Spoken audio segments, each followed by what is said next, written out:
¿Alguna vez vieron en internet este logo de Sonic todo chido y bonito? Project Sonic. ¿Qué es esto? ¿Qué significa? Pues si tienen o tuvieron esa duda, este video es para ustedes.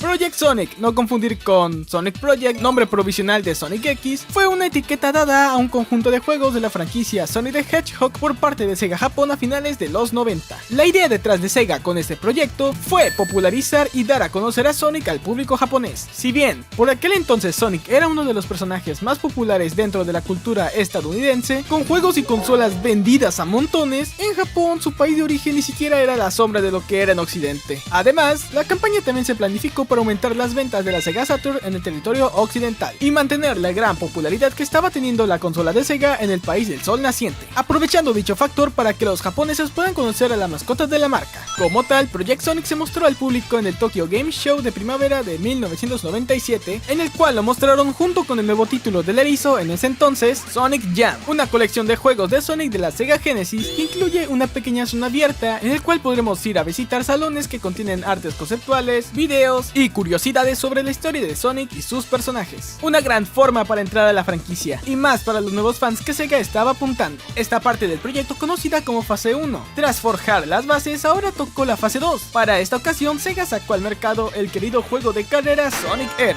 Un juego también hecho a las carreras, vaya, en el cual tendremos que correr en competencias junto con Sonic y sus amigos para conseguir las esmeraldas del caos. Y aparentemente parece que finalizaron con el proyecto con la tercera fase, siendo lanzado al mercado japonés Sonic 3D Blast para la Sega Saturn en 1998. Y parece que la etiqueta se quedó hasta ahí, ya que el juego que le sigue, Sonic Adventure, no se encuentra en él ninguna referencia al dichoso proyecto, siendo, como varios ya han de suponer, un enorme fracaso más para Sonic. Esto teniendo en mente para el que fue hecho, hacer que Sonic sea conocido entre el público japonés, meta que ni siquiera en la actualidad han logrado realizar. Tan solo necesitamos ver la taquilla de Sonic 3 en Japón, y eso que la ambientación en el país fue esencial para su publicidad. Pero me estoy desviando. Desafortunadamente, varios proyectos que se tenían en mente lanzar con esa etiqueta jamás llegaron al público por X o Y razón, como Sonic Extreme, la película Sonic the Hedgehog A Wonders of the World, o los muchos juegos cancelados de Sonic para la Saturn, escaseando y dando muy poco contenido incentivador al público objetivo. Como curiosidad, ¿sabían que el logo de Project Sonic fue de cierta manera reutilizada para las cartas de título de cada nivel en Sonic Pocket Adventure? Ya para el 2022, los de Sega quisieron de cierta forma volver a intentar hacer este proyecto, esta vez llamándolo Sonic Project 22. Se presentó como la nueva campaña publicitaria para promocionar los lanzamientos que se venían de Sonic en ese año, desde videojuegos como Sonic Origins, Sonic Frontiers y claro, el plato fuerte de Sonic 2, la película. Esta vez el objetivo del proyecto, mencionado por Kazuyuki Hoshino, el productor y director creativo del Sonic Team, fue expandir aún más la marca de Sonic the Hedgehog a través de diversos medios, como productos, redes sociales y colaboraciones con artistas e influencers. Prácticamente otra campaña para dar aún más a conocer a Sonic en el mercado, pero esta vez de forma internacional. Como dato, el nuevo logo del Sonic Team antes del comienzo de sus juegos también fue parte de esa campaña. Y listo, este fue el tan dichoso Project Sonic. ¿Ustedes creen que pudo tener algo de éxito la primera campaña? ¿Algún evento similar de la franquicia que les gustaría que hablase? Los leo aquí abajo. No olviden suscribirse, darle like y todo lo que un youtuber tiene que decir. Todo lo que necesitan saber sobre mí está en la descripción. Pues nada, Super Sonic Fan se despide.